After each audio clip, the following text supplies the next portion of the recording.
Alright, howdy. I ordered a aftermarket dash piece made out of polyurethane from Summit Racing Equipment. Looks like it was manufactured by Dash Direct, I'm not sure on that. Another name on the box was OER. All the same shit, you know how it is. And, well, this is my list of grievances with this utter pile of $400 garbage, plus shipping and handling. Which is, probably going to be freight for you, because this thing's huge. Let's start off with shipping problems. So we take the box here. You can see at some point during shipping it sustained a pretty major blow. I got this thing dropped off by FedEx. It came to my door with the end opened up like this. The product itself wasn't sticking out, although it probably was at some point, because I didn't cut this. This is how it arrived to me. You can see it's torn. Nobody has opened this with a razor or a knife. So this thing blew open at some point when it sustained that major injury there on the shipping box. And the product itself was damaged when that happened, it looks like. I'm gonna clear some stuff out of the way here. You can see the major issue right here. Notice that right away when it came out of the box. The polyurethane is cracked all the way down. Now, you see this the second you open the door on the driver's side. So already, for a truck that's supposed to look nice that you're restoring, that's unacceptable. It's from shipping, so nothing against Dash Direct or OER or Summit Racing for that. That's a problem with FedEx and people throwing boxes around.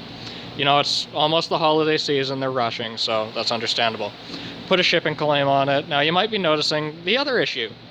When it sustained the hit, the metal plate inside, there's a big metal plate that they mold the polyurethane on.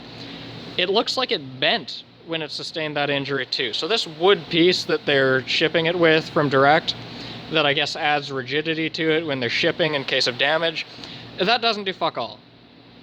I honestly think that if this wooden piece was here, or rather, if this wooden piece was not here, this probably would not have happened, because when it sustained the blow, it would have bent and reformed. In this instance, the whole thing wanted to move as one, and that crumpled somewhere. Something has to give when that happens. So that's problems with shipping. That's fine, you know, I put a claim on it yesterday, because obviously, well, I need a new one. This is useless now. You could use it for some piece of garbage truck you're working on, but I'm trying to restore this. It's an old military truck to me. Old Air Force truck. So, I've got a new one coming on the way. Product damage on delivery. Well, now I took it out because they said to hold on to it for a couple of weeks in case FedEx wanted more pictures of it.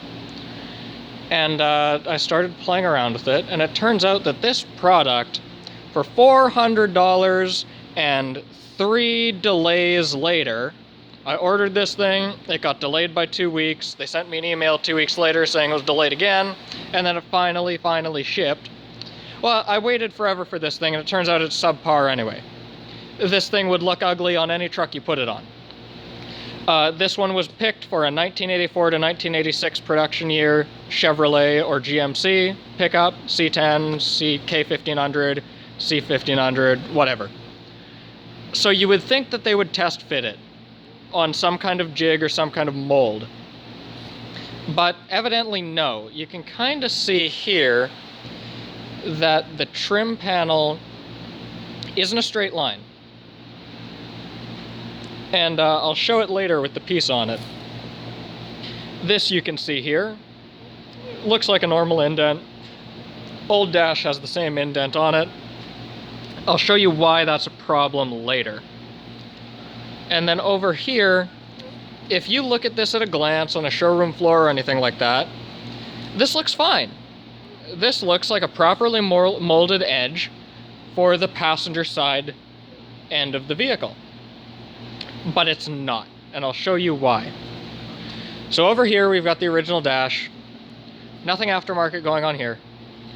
This is the original AC option, vent and trim panel piece, nothing aftermarket. You can see the emblem's pretty worn out. This thing is from 1986.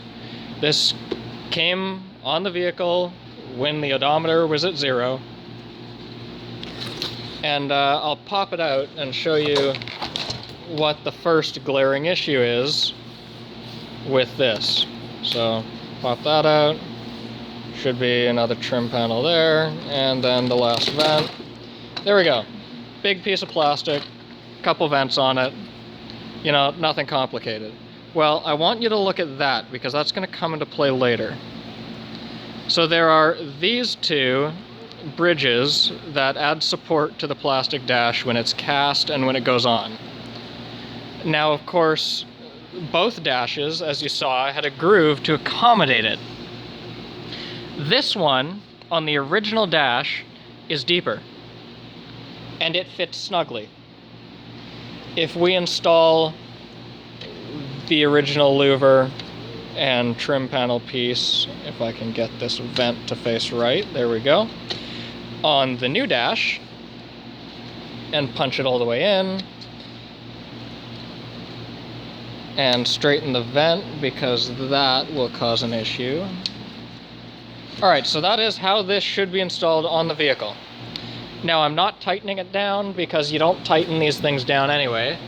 They take little stamped steel threaded nuts, pretty much washers because they're stamped steel, that just thread onto the plastic. So you can only really put these things hand tight with a screwdriver. You don't want to tighten this down or else you'll snap the plastic nibs off the back of it and your trim panel will hang off. So this is exactly how it will sit with the nuts on the back of it. And you can probably see the issue already, the glaring issue here. Remember, that looked fine until we put the trim panel on. It doesn't align at all. This aligns with the door panel and creates a seamless flow of this trim piece along the edge of the vehicle. And the dash doesn't line up with it substantially. Like that is an unforgivable error in molding. Second issue, so we come along here and you can see that the dash sticks up a lot. Even when it's down packed, it still sticks up a lot. Especially when you come to where those two center pins are that hold it in the middle. Those two ridges that support and add structure to it don't sink all the way into the hole because it's not deep enough. That channel groove on this dash here, this, isn't deep enough on the new dash for this to sink in correctly. So that's another issue. Third issue with this trim piece on this new dash is that curve that isn't a straight line on it. You can see, God forbid you buy this and have OCD, because that will kill you. You can even see the vent in the back behind it because there's nothing behind this trim panel piece. You can fit your fingernail and your pinky finger behind there. Even at its apex, you can quite literally fit the tip of your pinky finger behind that trim panel piece. I don't know how this passed quality control. You would think that they would have a test jig where they can make sure that their expensive product that they're sending to people with, you know, 3 delays to it, so you'd think they're building them for each truck, would be test fitted in order to ensure quality and customer satisfaction. Evidently not. Other problems are the molding here. If you're working on a square body, you know that if you have the AC option on your vent with the upper vent instead of the little pocket for storing shit, that this is going to be a problem. You know right away what this is going to do. This sticks out too much. The gauge cluster bezel on these things, which has an air vent attached to it, this one I stripped down for parts. But you can see over here on this one, which is the one I'm using, that you have an air vent piece that sticks up off the side and is permanently affixed with a couple bolts you can't get at when it's stuck on the dash. That causes a problem, because that always, when you take it out, the standard procedure for removing that gauge cluster is that you have to pull the column shift all the way down into second low, unbolt your screws, and remove the bezel. But that vent piece always conflicts with the minor bit of trim here on the dash. And you kind of have to flex it a little bit and pray that it doesn't break in order to get it off, because it also has to clear the headlight switch, which is right here, and your radio knobs, which are around right here. And that all has to come together in order to slip the thing off. So already you know that you're going to have to do some trimming there, except it's metal up here, so you can't take a knife to that. Screw holes, there's, I believe, 2 screw holes that go into the dash itself for the gauge cluster bezel, and they are right here and right here. On this side, you can see that they kind of got a little bit of overfill in it, but these ones are actually entirely plugged. I tried pushing a small screwdriver through these, they are plugged. You would either have to thread straight through the polyurethane and hope that that holds, or drill these out in order to make sure that you get your gauge cluster bezel on correct. There's another one there, but that one's fine, because they put the support screw for this through it.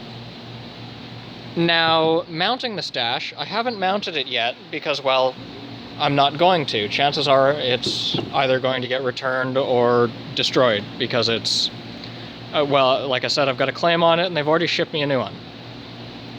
Mounting it, if you know how the dash goes on, you've got a couple screws up here that hold it against the metal on the inside of the cab. And then you've got clip retainers, these guys, that go in here and slide into aligning ports on the dash as well, that hold it in. Well, the first immediately noticeable issue that I saw with these was the fact that every single hole, focus, is jammed full of polyurethane. That makes sticking these in an absolute pain in the ass. It's the same with every single hole. Now that's, you know, you can forgive that, because where the other dash is vinyl, which doesn't hold up, this is polyurethane and should, you know, last forever. Well, all the holes are plugged, so that makes sticking this dash in a pain in the ass. But I guess that the guy who puts these pieces in, well, first off, I'm getting ahead of myself. I'm putting the cart before the horse. The metal piece, the metal plate that they used to cast around, to cast the polyurethane around, has some issues. For one, this is all one plate piece from what I can tell, but these are added on top, which leads to some problems. This is all one piece. The hooks for your dash clips are one piece with that, which is why they're aligned properly. This one's a little bit crooked because I think this might not be right, or it might be a separate piece. I'm not entirely sure. So there's that. But these are their own separate piece from what I can tell. Either that or they get bent when they put this into the mold. So you can see that one's bent, or not bent, that one's crooked. So somebody's cross-eyed at the factory. That one's also a little bit crooked. And this one is very crooked. Like, not even close. So already that's going to cause you a problem when you try and put these on and stick the thing into the dash. It's not going to work.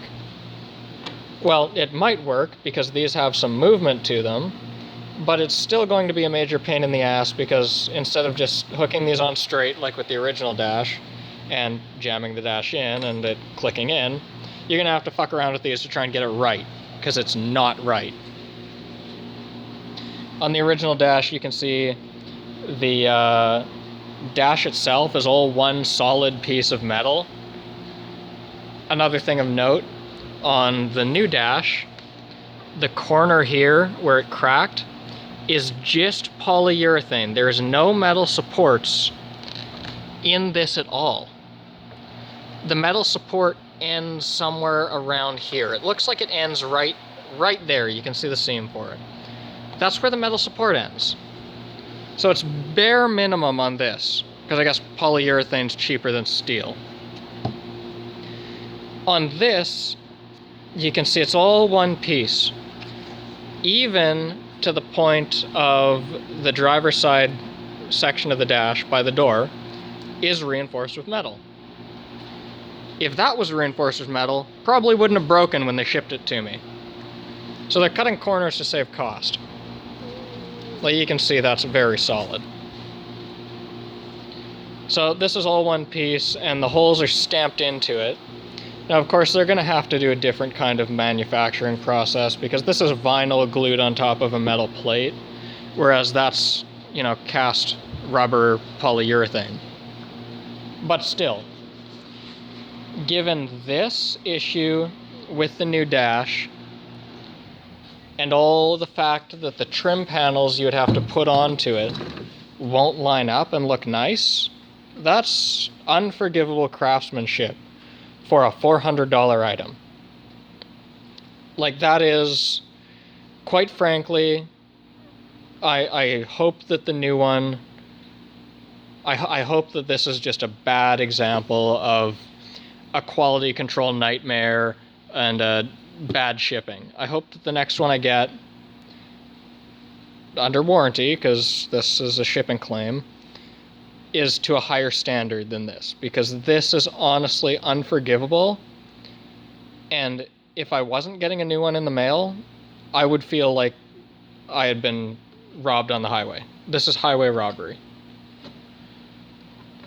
Yeah, anyway, that's my disappointing story. I have had the engine blow up on this thing. I have had tons of shit go wrong with this, because I bought it with 250,000 kilometers on it, and it had been sitting in a field for a couple of years before I bought it from the guy who got it out of the field.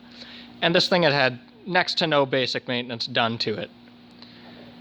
This, I've had radiators, engines, all different kinds. Heads go on this thing. Radiator failed. Out of all of it, this is the most expensive and biggest disappointment I have had, with a brand new part, nonetheless. Yeah, anyway, happy trucking. Hopefully my trucking will be a little bit happier in the future, once this is all behind me. Thank you. Goodbye.